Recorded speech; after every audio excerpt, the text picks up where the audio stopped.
You're listening to Abruptly with Preeti. The predicament of an overgiver. Is all giving good? How do you distinguish between healthy and unhealthy giving?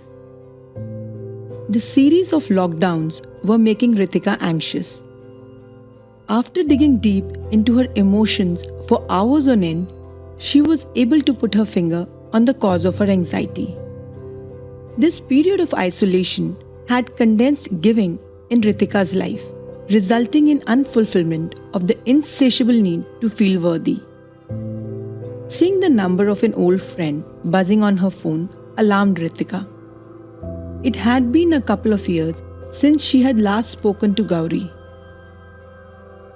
After exchanging pleasantries, her friend asked for Ritika's help in rebalancing her investments.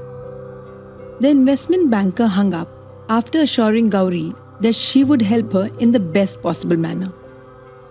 To Ritika's surprise, the call had somewhat calmed her anxiety and gave her a sense of relief.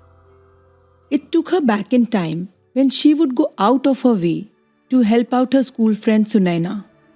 She recalled how, regardless of the inconvenience, she kept doing things for her and never asked or received anything in return.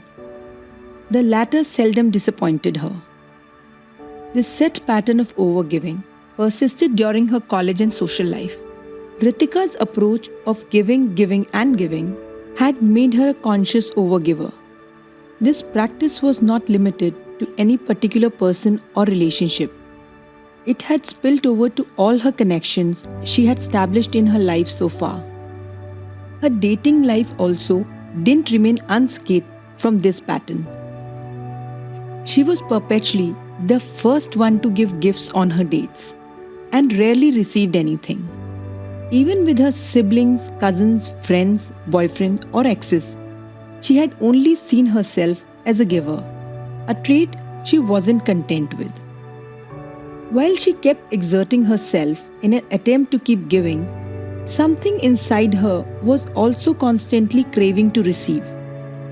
But somewhere, the one-sided flow of giving had prohibited taking in her life, leading to an imbalance of sorts. Ritika had been struggling with this sentiment for decades. The period of being stuck at home during the lockdown got her in closer proximity to her complex emotions behind being an excessive giver.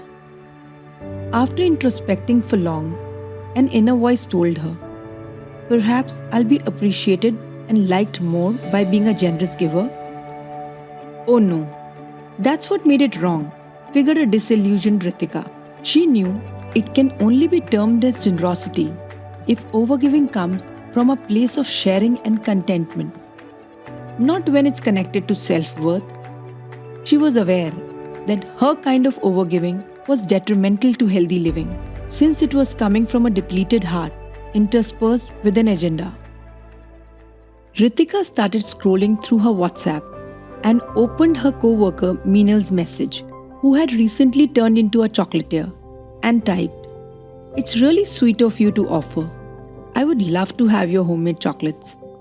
Here is my address."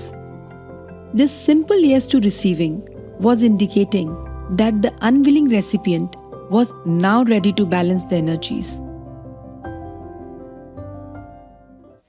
The Struggle series was a product of the pandemic, but its stories are universal.